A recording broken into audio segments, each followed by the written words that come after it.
خبر اپنے ناظرین تک پہنچا دیں۔ کراچی کے بعد لاہور میں بھی منکی پاکس کا پہلا کیس رپورٹ ہو گیا ہے۔ جنرل اسپتال میں زیر علاج منکی پاکس کے مریض کے لیے میڈیکل بورڈ تشکیل دے دیا گیا ہے۔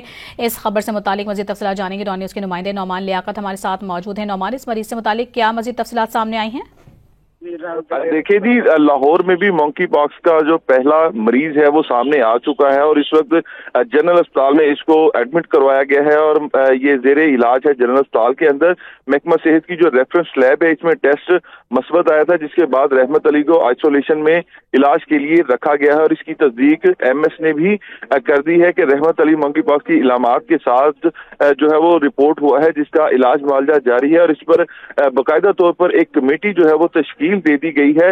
پرنسپل امیر الدین میڈیکل کالج پروفیسر فاروق افضل کی منظوری کے بعد اس کا باقاعدہ نوٹیفکیشن جاری کیا گیا ہے اور اس کے ہیڈ جو ہے وہ ڈرماٹولوجی ڈپارٹمنٹ کے ڈاکٹر عاطف شہزاد ہوں گے۔ اس کے علاوہ دیگر ممبران جو ڈاکٹرز ہیں وہ بھی اس کا حصہ ہوں گے۔ میڈیکل بورڈ میں جو رحمت علی کا طبی معائنہ ہے وہ کیا جائے گا اور کلینکل کنڈیشن، علاج اور ریکوری کی صورتحال پر روزانہ کی بنیاد پر جو رپورٹ ہے وہ مرتب کی جائے گی اور تمام ایس او پیز کا خیال بھی رکھا جائے گا۔ اور پرنسپل کی جانب سے یہ ہدایت کی گئی ہے کہ جو علاج اور دیکھ بھال پر مامور ہیلتھ پروفیشنلز ہیں وہ بھی حفاظتی تدابیر پر جو ہے وہ عمل کو یقینی بنائیں گے۔ جی بہت شکریہ نعمان آپ کا۔